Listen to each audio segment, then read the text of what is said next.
Chat, yes!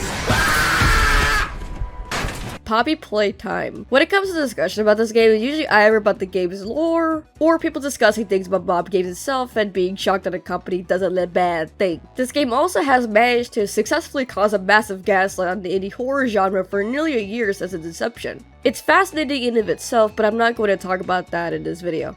No. This is about something I have a huge criticism with that seems to be improving with each chapter, and that is character design. You see, up until the release of Chapter 3, my main criticism of the game, from what I've watched multiple Let's Plays on, is that the character design is just simply too mascot-y. The main thing about mascot horror, love it or hate it, is that the character design has to be both logical as an actual thing that executives will go, yeah, kids will love this, and something scary, which is usually done by having two separate versions of the same character. An example of this is Bendy and his demonic form from the Bendy game. However, unfortunately for Poppy Playtime, the character designs of the living toys that we see alive for the first two chapters are very specifically too mascot-y. The thing is that they're just not plain scary in what's supposed to be their more scarier designs, and attempts at such are just pathetic. Huggy Wuggy is literally that one tweet about the evil hamburger helper. Mommy just looks like she is high on shrooms. Puckapillar is too well groomed to be scary. Bunzo, come on, man. What did I say about the hamburger helper tweet? And Boxy Boo, who is a exclusive to Dead by Daylight clone multiplayer game, is just plain ridiculous to look at.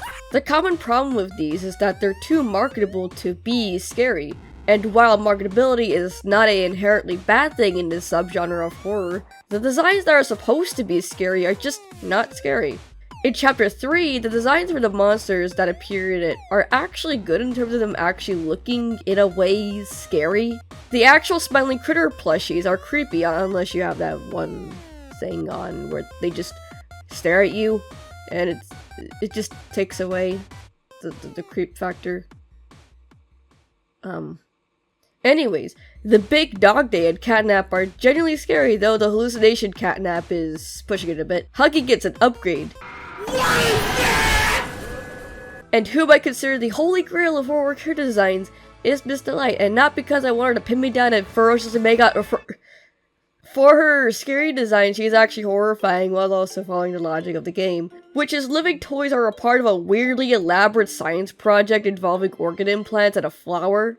Oh yeah, and her normal design is logical as a actual, probably theoretical toy that could exist if she was doll size. Now we've already established that I, at the very least, consider her the absolute best character design this game has to offer, and no, it's not only because I find her actually attractive than that pink bitch. You might wonder, what's her role in Chapter 3? She must be important. She's delegated into school and play care, where she's the only person guarding that area because she and Catnap agreed on her patrolling the school while Catnap gets the rest of the play care to himself. And also killed her sisters, and it's also implied that she ate them. Yeah. If you are not in the loop, Catnap is the star of the chapter, and I could understand why that's the case considering he's been constantly teased for months up until his full design and later on the game itself is released, but I don't know, man. Even with the fact that, yes, Catnap is going to be the star and Miss Delight served her time in the game, I feel as though I was robbed of her.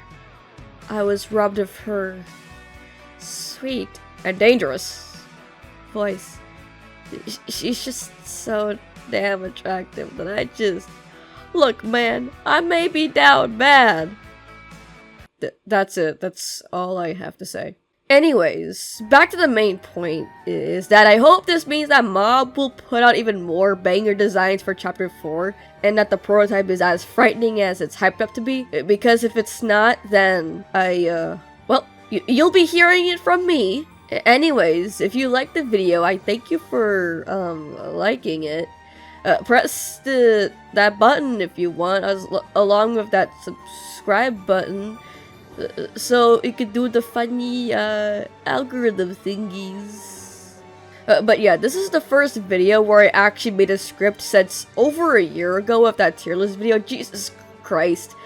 This entire video is essentially a warm-up for a much bigger video I've been on and off on making ever since I first came up with the idea, so yeah. Stay tuned for that. Anyways, I'll see you guys later. Mr. Light? Oh, yes, You're under arrest. what seems to be the problem then? We've been getting many complaints, and we need to take a look. Me? Yes. No, Hands behind your back. this has to be a misunderstanding. Excuse me. No, I would not do anything to hurt anybody. Hold her still. What is going on?